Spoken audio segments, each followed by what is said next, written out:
A ognuno di voi, alle vostre famiglie, tantissimi affettuosi auguri per un sereno Natale ed un anno migliore. Questa è una serata improntata alla beneficenza e poi è la serata della musica ed è la serata degli auguri. Rivolgervi un carissimo e sentito augurio di buon Natale, di serene festività e spero che per voi siano pieni di affetti, di pace e di salute.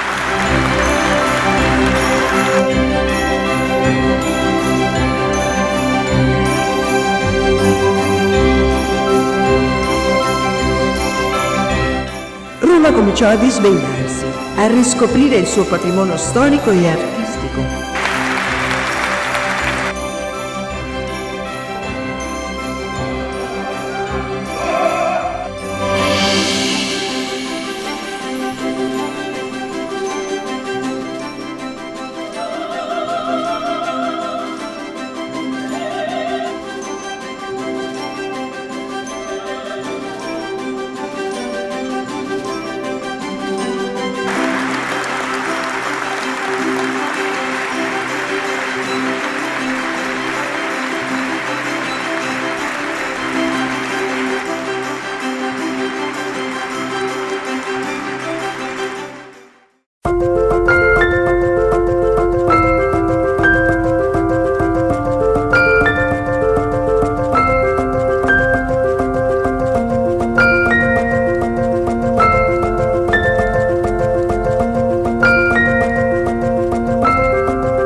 E di quella amicizia che noi e voi insieme siamo riusciti a costruire in questi anni. Domenica siamo stati all'Auditorium della Musica con i soci di Roma e delle altre province del Lazio e dell'Abruzzo.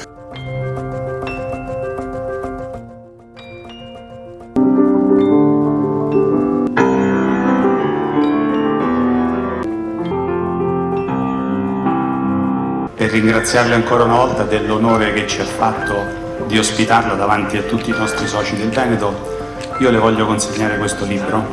Troverà anche in questo libro una storia fatta di umanità, di passione, di determinazione, di voglia di non arrendersi mai, di grande intraprendenza, tutto quello che ci ha portato ad essere quello che siamo noi oggi.